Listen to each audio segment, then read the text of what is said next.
تجھے کتاب سے ممکن نہیں فراغ کہ تو کتاب خواں ہے مگر صاحب کتاب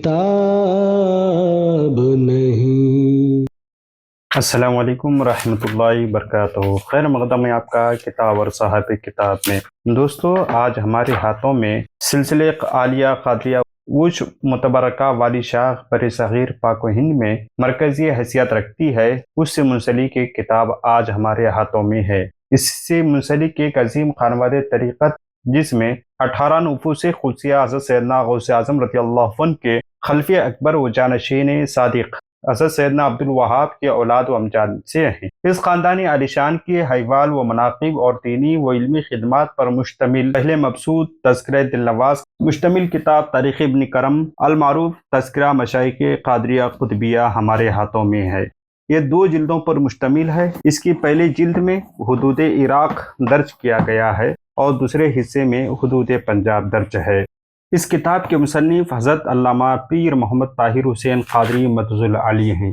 پیر محمد طاہر حسین قادری مدظ العالی سے میرا تعلق مدینہ المنورہ کے پرکیف مناظر میں ہوا۔ آپ سے ملاقات بھی وہیں ہوئی۔ دوسرے سفر میں جناب آصف صاحب کے توسط سے یہ کتابیں تاریخ ابن کرم حضرت پیر محمد طاہر حسین صاحب نے مدینہ المنورہ کی پرنور فضاؤں میں ہمیں تحفتاً بھیجوائی۔ دوستو، تاریخ ابن کرم تقریباً 2 جلدوں پر مشتمل ہے۔ ہمارے پیش نظر ہے تاریخ ابن کرم سلسلے عالیہ قادریہ اور اس کی پنجابی شاخ غوثیہ قطبیہ کے مشائخ کا جامع تذکرہ ہے، جو تاریخی ترتیب پر مرتب ہونے کی بنا پر تاریخ کہلایا۔ بر صغیر میں طریقہ قادریہ کی آمد حضرت سید محمد غوث گیلانی رحمہ اللہ علیہ کے وسیلہ جلیلہ سے ہوئی، جن کا مزار اقدس اوچ شریف پنجاب پاکستان میں ہے۔ سرزمین اوچ میں لگے اس شجر قادریہ سے جو شاخیں پھوٹی، ان کا سایہ پورے بر صغیر میں پھیلا ہوا ہے۔ حضرت موصوف کی سلبی اولاد میں جو سادات گیلانیہ کہلاتے ہیں، زیادہ تر اوچ، ملتان اور لاہور میں قیام پذیر ہیں۔ قادریہ اوچ کی روحانی شاخوں میں داؤدیہ منسوب بہ شیخ داؤد کرمانی شیرگڑھی رحمہ اللہ علیہ ہیں، نوشاہیہ منسوب بھی حضرت نوشاہ گنج بخش رحمہ اللہ علیہ، اور قطبیہ منسوب بھی سید قطب علی پیر مہلوی، اور راشدیہ منسوب بھی پیر محمد راشد روزہ دھنی سندھ، اور رمضانیہ منسوب بھی شاہ رمضان شہید مہمی رہتکی کے برگبار و دیگر مقامی قادری شاخوں سے بڑھ چڑھ کر ہیں۔ آج ہمارے ہاتھوں میں اسی سلسلے کی ایک شاخ غوثیہ قطبیہ کی تاریخ ہمارے ہاتھوں میں ہے، جو سید قطب علی شاہ پیر مہلوی رحمہ اللہ علیہ سے منسوب ہے، اور خود فاضل مصنف بھی اس شاخ کے گلزار ہیں۔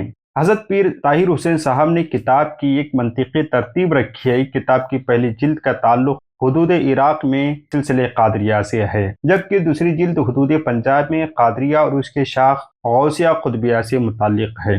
اس شاخ کے شیوخ کے بارے میں کم و بیش تقریباً تمام مآخذ ان کی تلاش کردہ اور فراہم کردہ ہیں، جن کی مدد سے یہ جامع تاریخی تذکرہ تصنیف ہوا ہے اور سلیقہ مندی سے پیش کیا گیا ہے۔ اس تاریخی تذکرے میں کئی قلمی اور مطبوعہ مآخذ پہلی بار مشتمل ہوئے ہیں، جن کی فہرست پیر طاہر صاحب نے اپنے مقدمے میں درج کی ہے۔ اس سلسلے کا ایک اہم مآخذ عین التصوف فارسی تصنیف ہے، جو حضرت سید مجتبیٰ گیلانی لاہوری کی ہے، جو 2017 میں پیر محمد طاہر حسین مدظ العالی کے اہتمام سے شائع ہو چکا ہے۔ تاریخ ابن کرم کے محتویات و مندرجات کی ثقافت و تفصیلات اپنی جگہ، مجھے مزید اس بات پر اطمینان ہوا کہ حضرت پیر صاحب نے اپنی ضخیم کتاب کے لیے مختلف اشاریوں کا بھی اہتمام کیا ہے۔ تاریخ ابن کرم کے ساتھ ساتھ آپ کتب خانہ بھی ابن کرم کے نام سے چلاتے ہیں، جو منگانی شریف میں واقع ہے۔ اس کتاب میں جا بجا فارسی اشعار لائے گئے ہیں، فارسی کتب سے اقتباس دیے گئے ہیں، اور اس کتاب کی قیمت تقریباً 2000 پاکستانی روپیے ہے۔ اس کی تفصیلات ہم آپ کو اسکرین پر دکھا رہے ہیں۔ آپ کتاب حاصل کرنے کے لیے عبد الوحید قادری صاحب سے رابطہ کریں، ان کا نمبر ہم آپ کو اسکرین پر دکھا رہے ہیں۔ اس کتاب میں تقریباً مکمل 1400 تقریباً صفحات پر مشتمل کتاب ہے۔ پہلی جلد میں آخری صفحات میں مختلف بارگاہوں کے مزارات کے فوٹوز، تصاویر